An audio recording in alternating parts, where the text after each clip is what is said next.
What's going on, everybody? Welcome back to the Ad Podcast. I got my buddy Robin DeWitt here, who is the Director of Product Marketing for Refinery89.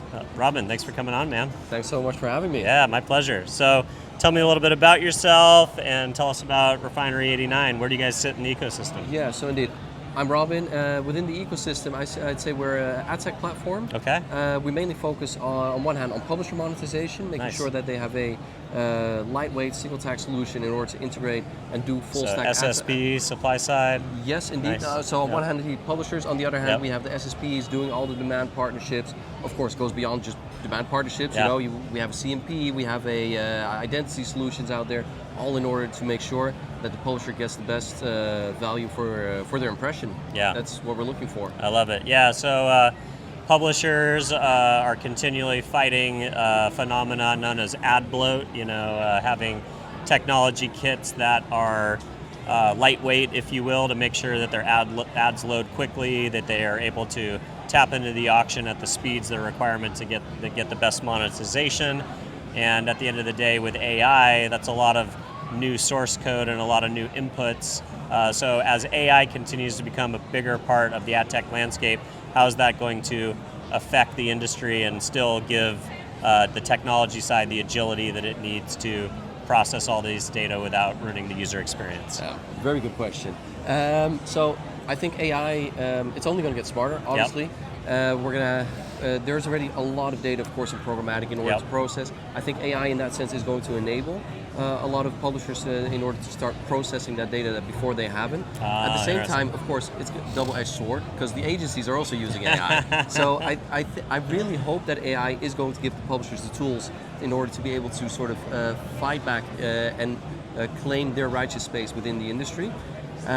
Because agencies are definitely going to use that AI in order to do that. Did I answer that question? Yeah, I love it. Okay, yeah, for cool. sure. So tell us a little bit about what are you guys doing here at Cannes? It's a super busy time for marketers and agencies.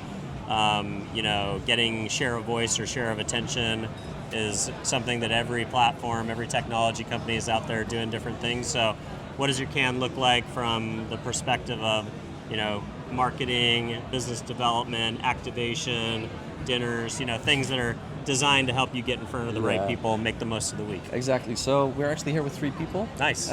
We got our CRO, which is out there basically getting the partnerships, relationships, getting them fresh, getting them up and running, making sure that he sees the right people and that they actually see a face. Because believe it or not, no matter how digital this industry is, it's still so people-to-people business. Yeah, it is definitely a people-to-people business. I got our CEO out here as well. Nice.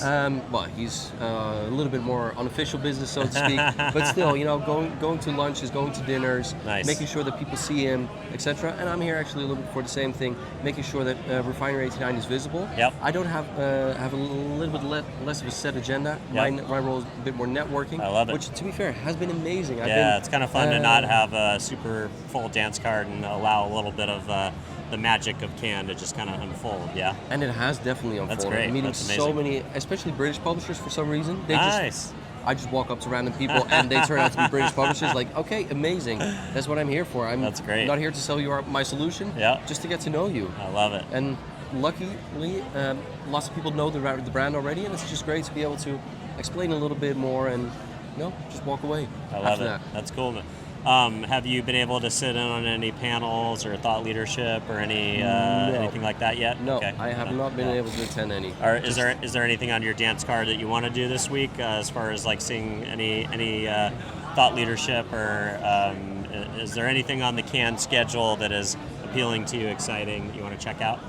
No, so indeed, I'm here without an actual entry to the Do you have some Alliance event. Access to the peripheral stuff, though? There's a lot of things happening here that aren't official Cannes business, right? I Oprah Winfrey's going to be at LinkedIn tomorrow. I don't think that's on the well, she's talking at Cannes, but then she's going and doing a bunch of stuff like, she's coming to Amazon, she's going to LinkedIn, so. Yeah, no, I'm here cool. in that sense, completely unofficial, so to speak. Definitely here for all the networking events, which are amazing.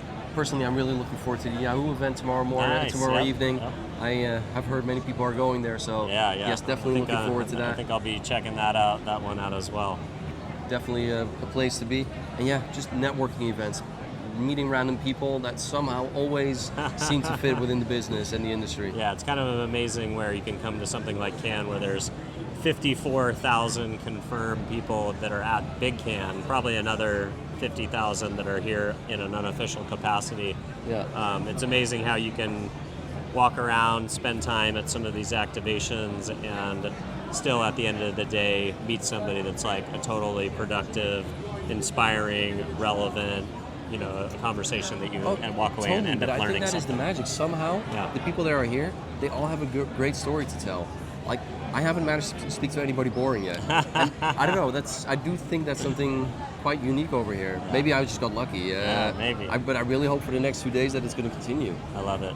Yeah. So, any conversation that stood out from somebody that you talked to where you're like, oh, that's super insightful. I want to bring that back to the teams and think about, how you can implement it. Yeah, I mean, definitely had some insightful conversations. As we want to move closer, for example, with DSP relationships, I've been having some good conversations there and getting some good insights, and actually like the backbone that we first need to get ready for that was super insightful. Yesterday with some publishers, there was also an amazing conversation, really literally debating on the relevancy of the agencies now and in the future, because with AI coming up, how necessary is an agency still? I mean, is that the gateway to in-housing all the agency capacities maybe? Do you really need experienced people for that to keep booking campaigns? There was really a good debate going on about that. Yeah, that's really interesting because, obviously when we moved to kind of like direct insertion orders per publisher, that was a very manual paper-based business. Then you move on to the programmatic ecosystem. So now you are trading, but there's still a lot of manual process behind it. And as AI continues to optimize, it definitely makes a case for, agencies. And do you think it seems like a lot of the agencies are trying to pivot into the ad tech business? So they're, WPP recently defined that they're trying to move in the direction of building a platform rather than an agency. So it seems like the agencies are already wise to this type of an evolution and are trying to pivot their business models. And to be fair, I totally support any initiatives that reduce the amount of middlemen, or at least unnecessary middlemen. Yeah, totally. So if we can reduce that, that's amazing. But the agencies indeed are paying attention in the same way that the DSPs and the SSPs are also paying attention. Everybody's paying attention. Everybody's trying to sort of build that omni-channel, full funnel service to get to the publishers. And that's a challenge. I mean, it's, of course, tier 1 publishers, it's easier.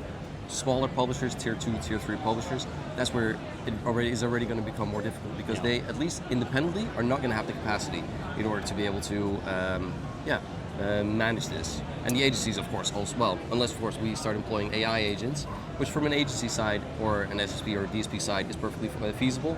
But from an independent publisher side, building AI agents, probably not. Yeah, totally.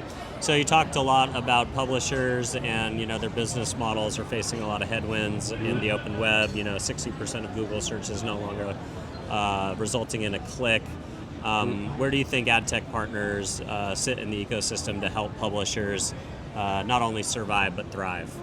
So I think the role of the ad tech partners needs to change. As you say, they're facing a challenge. The publishers are facing a challenge which traditionally ad tech partners are not helping with, because we are here to monetize and not necessarily to generate traffic. And we, of course, making sure that traffic keeps getting generated, I think that's going to be an additional service that ad tech partners will have to start providing. Interesting. But on top of that, of course, since volumes are going down, agencies are still going to want to keep investing the money that they have. So in theory, the eyeballs aren't going away. It's just they're going to different places. But in some degree, one thing that's interesting is people are further down the funnel when they click through. So do you think publishers, maybe they need to start thinking a little bit more like a retailer? At the end of the day, they are there to inform and they're there to provide high-level branding opportunities for their clients, but I interviewed some folks at Amazon today talking about responsive e-commerce and the ability to transact inside of ad units. Do you think, having ad tech that helps a consumer transact while they're still with the publisher and the publisher getting more credit for driving conversion versus driving awareness or clicks or getting people away from, their sites and into places where they can transact? Do you think maybe they have a role in the conversion funnel that could be served at more higher level? Well, to be fair, it's always been a metric that the publisher never really had insights. Yeah. The amount of the conversions that they were generating. Right. You know, they knew they were generating impressions and clicks, and the advertisers didn't want to share what happened beyond the click. So if that is indeed information that is going to be shared, of course, I think everybody's going to welcome that very much. And yeah, of course, everybody, in the same way that Amazon says that there is a certain responsibility, publishers represent the free press in the end. Yeah, and good point. therefore I would almost go as far as saying that I think advertisers have a certain responsibility in making sure that publishers can maintain making their sure business. the news gets to the people. Exactly, and by that, of course, you got to have tier 1 publishers, big news outlets. You're going to have them, but you also got to have more local news outlets, because that is what in the end supports a free press. Yeah, and a community. And a community, indeed. So yeah, I think there's a bit of responsibility from everybody in there to make sure that the publisher ecosystem is able to survive, at least. Hopefully, if they can thrive, amazing. You know, let's generate high value impressions, high viewability, high engagement. If that goes through, indeed, people being able to buy or convert on the website itself, amazing. Let's do that. But yeah, I think everybody has to work together in order to be able to achieve that. I love it. Well, thanks for coming on, Robin. Appreciate you spending a little bit of time. If folks at home want to follow along with your thinking or connect with you or learn more about Refinery89, 89. where do you want to send them? Not 29. Look me up on LinkedIn, Robin DeWitt, and something like this, like my profile picture looks like. I like it. Thanks, man. All right. Appreciate you coming on. Thank you so much. See you soon. Take care. On YouTube. Finding the right audience to build a media plan requires hours of research. And optimizing campaigns is time-consuming and a bit of a guessing game. That's why we built technology to do it for you. Strike Social.